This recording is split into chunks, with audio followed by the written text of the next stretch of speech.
ನಮಸ್ಕಾರ, ನಾನು ನಿಮ್ಮ ವಿಜಯ್ ಮಾತಾಡ್ತಾ ಇದ್ದೀನಿ. ಮತ್ತೊಮ್ಮೆ ನಿಮ್ಮೆಲ್ರಿಗೂ welcome back to the cooking channel.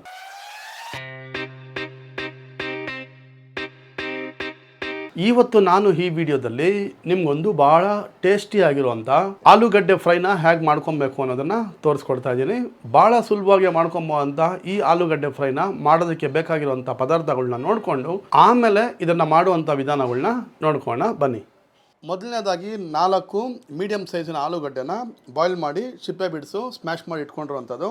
2 medium ಸೈಜಿನ ಟೊಮಾಟೋನ chop ಮಾಡಿದ್ದೀನಿ. 1 ಹಿಡಿಯಷ್ಟು ಕೊತ್ತಂಬರಿ, 1 ಮೀಡಿಯಂ ಸೈಜ್ನ ಈರುಳ್ಳಿ ಚಾಪ್ ಮಾಡಿ ಇಟ್ಕೊಂಡಿರುವಂಥದ್ದು, ಅರ್ಧ ಟೀ ಸ್ಪೂನ್ನಷ್ಟು ಇಂಗು, 1 ಟೀ ಸ್ಪೂನ್ನಷ್ಟು ಕಸ್ತೂರಿ ಮೆಥಿ, 1 ಟೀ ಸ್ಪೂನ್ನಷ್ಟು ಖಾರ powder, 1 teaspoon kitchen king masala, 1 teaspoon ಮೆಣಸಿನಕಾಳು, 1 ಟೀ ಸ್ಪೂನು ಸೋಂಪು, 1 ಟೀ ಸ್ಪೂನ್ನಷ್ಟು ಕೊರಿಯಾಂಡರ್ ಪೌಡ್ರು, ಅರ್ಧ ಟೀ ಸ್ಪೂನು ಅರಿಶಿಣ, 1 ಎಲೆ, 4 ಲವಂಗ, 2 ಟೀ ಸ್ಪೂನ್ನಷ್ಟು ಅಡಿಗೆ ಎಣ್ಣೆ, ಅರ್ಧ ಟೀ ಸ್ಪೂನು ಉಪ್ಪು, 1 ಟೀ ಸ್ಪೂನು ತುಪ್ಪ, ಅರ್ಧ ಟೀ ಸ್ಪೂನ್ನಷ್ಟು ಆಮ್ಚೂರ್ ಪೌಡ್ರು, ಅರ್ಧ ಟೀ ಸ್ಪೂನ್ನಷ್ಟು ಕಾಶ್ಮೀರಿ ಚಿಲ್ಲಿ ಪೌಡ್ರು, 3 ಒಣಗಿದ ಮೆಣಸಿನಕಾಯಿ, 5 ಹಸಿ ಮೆಣಸಿನಕಾಯಿ, 1 ಟೀ ಸ್ಪೂನು ಧನಿಯಾ, 1 ಟೀ ಸ್ಪೂನು ಜೀರಿಗೆ. ಇಷ್ಟೆಲ್ಲ ಪದಾರ್ಥಗಳನ್ನ ಬಳಸ್ಕೊಂಡು ಬಟಾಟಾ ಸಬ್ಜಿನ ಹೇಗೆ ಮಾಡಬೇಕು ಅನ್ನೋದನ್ನ ನೋಡ್ಕೋಣ. ಕೈನಲ್ಲಿ 4 ಪದಾರ್ಥಗಳನ್ನ ಕುಟ್ಕೋಣ. ಮೆಣಸಿನಕಾಳು, ಧನಿಯಾ, ಜೀರಿಗೆ, ಸೋಂಪು, ಈಗ ಇಷ್ಟನ್ನು ಕೈನಲ್ಲಿ ಸ್ವಲ್ಪ ರಫ್ ಆಗಿ ಕುಟ್ಕೋಣ. ಕೈನಲ್ಲಿ ಏನಾದ್ರು ಕುಟ್ಟೋದಕ್ಕೆ ಕಷ್ಟ ಆದ್ರೆ ಮಿಕ್ಸಿನಲ್ಲಿ ಹಾಕೊಂಡು 2 ರಿಂದ 3 ಸುತ್ತು ಸ್ವಲ್ಪ ರಫ್ ಆಗಿ ಇದನ್ನ ಗ್ರೈಂಡ್ ಮಾಡ್ಕೊಳ್ಳಿ. ನೋಡಿದ್ರಲ್ಲ, ಈ ಅದಕ್ಕೆ ಗ್ರೈಂಡ್ ಮಾಡ್ಕೊಬೇಕು. ಸ್ವಲ್ಪ ತರಿಯಾಗಿ ಇರಬೇಕು ಈ ತರ. ಈಗ ಇದನ್ನ ಒಂದು ಸೈಡ್ ನಲ್ಲಿ ಇಟ್ಕೋಣ.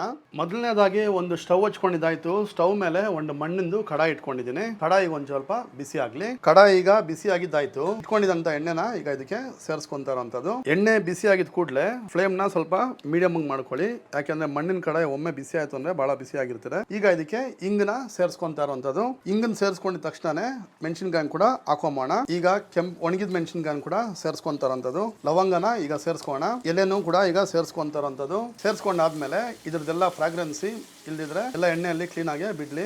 ಒಂಚೂರು ಬಿಸಿ ಆಗಿದ ತಕ್ಷಣ ಗ್ರೈಂಡ್ ಮಾಡಿ ಇಟ್ಕೊಂಡಿದ್ವಲ್ಲ ಆ ಪೌಡರ್ನ ಕೂಡ ಇದಕ್ಕೀಗ ಸೇರಿಸ್ಕೊಂತಾರಂಥದ್ದು. 1 ಟೀ ಸ್ಪೂನ್ ಅಷ್ಟು ಸೇರಿಸ್ಕೊಳ್ಳಿ. ಇನ್ನು ಮಿಕ್ಕಿದನ್ನ ಹಾಗೆ ಇಟ್ಕೊಳ್ಳಿ. ಲೋ ಫ್ಲೇಮ್ ನಲ್ಲಿ ಇಟ್ಕೊಂಡು 2 ರಿಂದ 3 ನಿಮಿಷ ಇದೇ ರೀತಿ ಇದರಲ್ಲಿರುವಂತ ಇಂಗ್ರೀಡಿಯೆಂಟ್ಸ್ ಫ್ರಾಗ್ರೆನ್ಸ್ ಎಲ್ಲ ಬಿಟ್ಕೊಂಡ್ಲಿ ಎಣ್ಣೆಗೆ ಕ್ಲೀನ್ ಆಗಿ.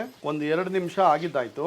ಧನಿಯಾ ಪೌಡ್ರು, ಅರಿಶಿಣ, ಚಿಲ್ಲಿ ಪೌಡ್ರು ಮತ್ತು ಕಿಚನ್ ಕಿಂಗ್ ಕೂಡ ಸೇರಿಸ್ಕೊಂತಾರಂಥದ್ದು. ಎಲ್ಲ ಸೇರಿಸ್ಕೊಂಡಾದ್ಮೇಲೆ ಒಂದ್ಸರಿ ಮಿಕ್ಸ್ ಮಾಡ್ಕೊಳ್ಳಿ. ಈಗ ಮಸಾಲ ಒಂಚೂರು ಬಿಸಿ ಆಗಿದ ತಕ್ಷಣ ಇದಕ್ಕೆ 5 ಟೀ ಸ್ಪೂನ್ ಅಷ್ಟು ನೀರ್ನ ಸೇರಿಸ್ಕೊಂಡಿದ್ದೀನಿ. ನೀರ್ನ ಸೇರಿಸ್ಕೊಂಡಾದ್ಮೇಲೆ ಪೂರ್ತಿಯಾಗಿ ನೀರಿನಲ್ಲಿ ಎಲ್ಲಾನು ಒಂದ್ಸರಿ ಕಲ್ಸ್ಕೊಂಡ್ಬಿಡಿ. ಫ್ಲೇಮ್ ನ ಫುಲ್ ಲೋ ಅಲ್ಲಿ ಇಟ್ಕೊಂಡು ಇದನ್ನ ಫ್ರೈ ಮಾಡ್ಕೊಬೇಕು.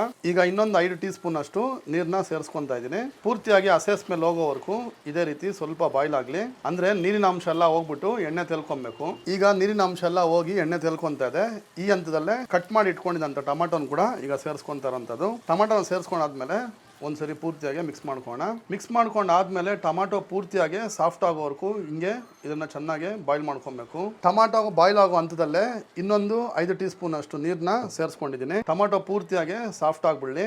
ಮೇಲೆ ಲಿಡ್ ನ ಕ್ಲೋಸ್ ಮಾಡಿ 2 ರಿಂದ 3 ನಿಮಿಷ ಇದೇ ರೀತಿ ಚೆನ್ನಾಗ್ಲಿ. ಫ್ಲೇಮ್ ನ ಒಂದು ಚೂರು ಜಾಸ್ತಿ ಮಾಡ್ಕೋಣ. ಟೊಮಾಟೊ ಈಗ ಪೂರ್ತಿಯಾಗಿ ಸಾಫ್ಟ್ ಆಗ್ತಾ ಇದೆ. ಟೊಮಾಟೊ ಈಗ ಪೂರ್ತಿಯಾಗಿ ಸಾಫ್ಟ್ ಆಗಿದ್ದಾಯ್ತು. ಈಗ ಇದೇ ಹಂತದಲ್ಲೇ ಈರುಳ್ಳಿನ ಸೇರಿಸ್ಕೊಂತಾ ಇದ್ದೀನಿ. ಈರುಳ್ಳಿ ಕೂಡ ಚೆನ್ನಾಗಿ ಫ್ರೈ ಮಾಡ್ಕೊಂಬೋಣ. ಒಂದ್ಸರಿ ಈರುಳ್ಳಿ ಹಾಕೊಂಡು ಆದ್ಮೇಲೆ ಮಿಕ್ಸ್ ಮಾಡ್ಕೊಳ್ಳಿ. ಮಿಕ್ಸ್ ಮಾಡ್ಕೊಂಡು ಆದ್ಮೇಲೆ ಈರುಳ್ಳಿ ಕೂಡ ಚೆನ್ನಾಗಿ ಈಗ ಬಾಯ್ಲ್ ಆಗಲಿ. ಈಗ ಈ ಹಂತದಲ್ಲೇ 5 ಟೀ ಸ್ಪೂನ್ ಅಷ್ಟು ನೀರನ್ನ ಸೇರಿಸ್ಕೊಂಡಿದ್ದೀನಿ. ನೀರನ್ನ ಸೇರಿಸ್ಕೊಂಡು ಆದ್ಮೇಲೆ ಒಂದ್ಸರಿ ಕಲ್ಸ್ಕೊಂಡು ಚೆನ್ನಾಗಿ ಈರುಳ್ಳಿ ಕೂಡ ಈಗ ಬಾಯ್ಲ್ ಆಗ್ಬಿಡ್ಲಿ. ಆಯಿಲ್ ಪೂರ್ತಿಯಾಗಿ ಸಪ್ರೇಟ್ ಆಗೋವರೆಗೂ ಲಿಡ್ನ ಕ್ಲೋಸ್ ಮಾಡಿ ಇಟ್ಕೋಣ. ಈಗ 5 ನಿಮಿಷ ಆಗಿದ್ದಾಯ್ತು. ಲಿಡ್ನ ಓಪನ್ ಮಾಡ್ಕೋಣ. ಈರುಳ್ಳಿ ಎಲ್ಲ ಚೆನ್ನಾಗಿ ಬಾಯ್ಲ್ ಆಗಿದೆ. ಈಗ ಈ ಹಂತದಲ್ಲೇ ಒಂದ್ಸರಿ ಮಿಕ್ಸ್ ಮಾಡ್ಕೊಂಬೋಣ ಕ್ಲೀನಾಗಿ. ಮಿಕ್ಸ್ ಮಾಡ್ಕೊಂಡು ಆದ್ಮೇಲೆ ಇಟ್ಕೊಂಡಿದ್ದಂಥ ಅರ್ಧ ಟೀ ಸ್ಪೂನ್ ಅಷ್ಟು ಉಪ್ಪನ್ನ ಇದಕ್ಕೆ ಈಗ ಸೇರಿಸ್ಕೊಂತಾರಂಥದ್ದು. ಉಪ್ಪು ಸ್ವಲ್ಪ ಕಮ್ಮಿ ಆದ್ರೂ ಆಮೇಲೆ ಸೇರಿಸ್ಕೊಬೋದು. ಆದ್ರೆ ಅರ್ಧ ಟೀ ಸ್ಪೂನ್ ಅಷ್ಟು ಈಗ ಸೇರಿಸ್ಕೊಂಡಿದ್ದೀನಿ. ಉಪ್ಪೊಂದ್ಸರಿ ರುಚಿ ಮಾಡ್ಕೊಂಡು ನೋಡೋಣ ಹೇಗಿದೇನೋ ಅನ್ನೋದನ್ನ. ಉಪ್ಪು ತುಂಬ ಕರೆಕ್ಟಾಗಿದೆ. ಈಗ ಇದೇ ಹಂತದಲ್ಲೇ ಸ್ಮ್ಯಾಶ್ ಮಾಡಿ ಇಟ್ಕೊಂಡಿದ್ದಂಥ ಆಲೂಗಡ್ಡೆನ ಸೇರಿಸ್ಕೊಂತಾರಂಥದ್ದು. ಆಲೂಗಡ್ಡೆನ ಸೇರಿಸ್ಕೊಂಡಾದ್ಮೇಲೆ ಸ್ವಲ್ಪ ಮಿಕ್ಸ್ ಮಾಡ್ಕೊಂಬೋಣ. ಪೂರ್ತಿಯಾಗಿ ಮಿಕ್ಸ್ ಮಾಡ್ಕೊಂಡಿದ್ದಾಯ್ತು. ಈಗ ಇದೇ ಹಂತದಲ್ಲೇ ಬಿಸಿನೀರನ್ನ 200 ml ಅಷ್ಟು ಈಗ ಸೇರಿಸ್ಕೊಂತಾರದು. 200 ml ಅಷ್ಟು ಬಿಸಿನೀರನ್ನ ಈಗ ಸೇರಿಸ್ಕೊಂಡಾದ್ಮೇಲೆ ಎಲ್ಲ ಒಂದ್ಸರಿ ಕಲ್ಸ್ಕೊಂಬೋಣ. ನಿಮಗೆ ಕನ್ಸಿಸ್ಟೆನ್ಸಿ ನೋಡ್ಕೊಳ್ಳಿ. ಸ್ವಲ್ಪ ಜಾಸ್ತಿ ಕೂಡ ಹಾಕೊಬೋದು. ನಿಮಗೆ ತುಂಬಾ ಜಾಸ್ತಿ ಅನಿಸ್ತು ಬೇಡ ಅಷ್ಟೊಂದು ಅಂದ್ರೆ ಮೀಡಿಯಂ ಆಗಿ ಕೂಡ ಸೇರಿಸ್ಕೊಬೋದು. ಎಲ್ಲ ಸೇರಿಸ್ಕೊಂಡು ಕಲ್ಸ್ಕೊಂಡು ಆದ್ಮೇಲೆ 5 ರಿಂದ 6 ನಿಮಿಷ ಇದೇ ರೀತಿ ಬಾಯ್ಲ್ ಆಗ್ಲಿ. ಬಹಳ ರುಚಿಕರವಾಗಿರುವಂತ ಪೂರಿ ಸಬ್ಜಿ ಇದು. ಇದನ್ನ ಈಗ ಚಪಾತಿಗೆ ತಗೊಂಡು ಬಿಸಿ ಆಗಿರುವಂತದನ್ನ ನೀಟಾಗಿ ಹಾಕೊಂಡು ಈಗ ಇದು ತಿಂದು ಹೇಗಿದೆ ಅಂತ ಟೇಸ್ಟ್ ಮಾಡಿ ಹೇಳ್ತೀನಿ. ರುಚಿ ಮಾಡಿ ಹೇಳ್ತೀನಿ ಹೇಗಿತ್ತು ಅನ್ನೋದನ್ನ. ಸಾಗುನ ಈ ರೀತಿ ಚೆನ್ನಾಗಿ ಹತ್ಕೊಂಡು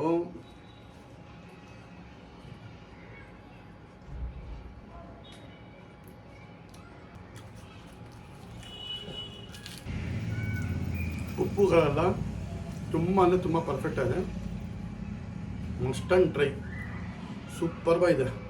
ನೋಡಿದ್ರಲ್ಲ, ನೀವು ಕೂಡ ಯಾರಾದರೂ ನಮ್ಮ ಚಾನಲ್ಗೆ ಹೊಸಬರಾಗಿದ್ದರೆ ದಯವಿಟ್ಟು ಚಾನಲ್ಗೆ ಸಬ್ಸ್ಕ್ರೈಬ್ ಮಾಡ್ಕೊಳ್ಳಿ ಮತ್ತು ಪಕ್ಕದಲ್ಲಿರುವಂಥ ಬೆಲ್ ಐಕಾನ್ನ ಪ್ರೆಸ್ ಮಾಡೋದು ಮರ್ತೋಗಬೇಡಿ ಅಂತ ಹೇಳ್ತಾ, ಎಂದಿನಂತೆ ನಾನು ನಿಮಗೆ ಮತ್ತೊಂದು ಹೊಸ ವಿಡಿಯೋದಲ್ಲಿ ಸಿಗೋವರೆಗೂ ಎಲ್ರಿಗೂ ಟೇಕ್ ಕೇರ್ ಮತ್ತು ಹ್ಯಾಪಿ ಈಟಿಂಗ್.